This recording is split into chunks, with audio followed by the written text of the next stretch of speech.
মধ্যপ্রাচ্যে যুদ্ধের অজুহাতে রাজধানীর বাজারে এবার সরবরাহের সংকট দেখা দিয়েছে। বোতলজাত সয়াবিন তেলের মিলছে না খোলা সয়াবিনও। দাম বেড়েছে পাম তেলের। এদিকে জ্বালানি সংকটের শঙ্কায় রাজধানীর ফিলিং স্টেশনগুলোতে আজও যানবাহনের দীর্ঘ সারি দেখা গেছে। আনোয়ার হোসেনের রিপোর্ট।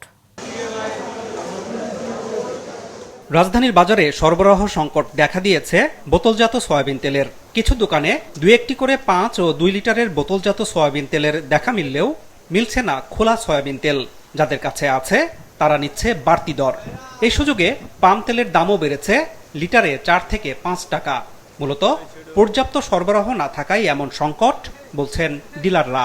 তেলের বাজারে এখন তেল আসতেছে না, ফ্রেশ, পুষ্টি, রূপচন্দা, তীর কোনো কোম্পানি তেল আসে না, যাও আসে পর্যাপ্ত পরিমাণ আসে না। ইনটেক না পাইলে যে খোলাটা নিব, খোলাটা মার্কেটে তেল নাই, শুধু আছে ফার্ম অয়েল। আমার মেঘনামেলি থেকে কারণ বাজার আইতে বা সিটাং থেকে আইতে তেল লাগে প্রায় 40-50 লিটার, আর সিটাং যাইতে লাগে 120 লিটার, গাড়িতে দেয় তেল 20 লিটার। এখন যার জন্য জ্বালানি তেলের সংকটে আমি তো আমার গাড়িগুলি তো মাল আনতে পারতেছি না। তবে আপাতত সয়াবিন তেলের দাম বাড়ার আশঙ্কা নেই বলে আশ্বস্ত করেছেন বাণিজ্য মন্ত্রী।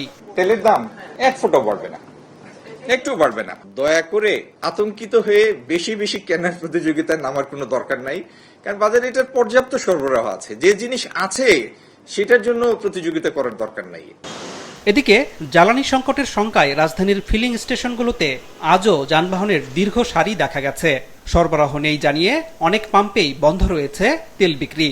যেখানে পাওয়া যাচ্ছে সেখানে ঘন্টার পর ঘন্টা অপেক্ষা করতে দেখা গেছে ভোক্তাদের। 3-4 দিন যাবত প্রতিদিনই সমস্যা হইতেছে। এইখানে তো আজকে 5টা পাম্পে গেছে, কোনো পাম্পে তেল নাই। আমার গাড়ি চলে প্রতিদিন 100 কিলো, এখন তো আমার তেল দিতেছে 50 কিলো। তাহলে এই ক্ষেত্রে আমার সিরিয়ালে বসে থাকা লাগতেছে। এটা আমার কাছে মনে হয় যেটা তেলে যতটুকু না ক্রাইসিস, জনমনে আতঙ্কটা তার চেয়ে বেশি।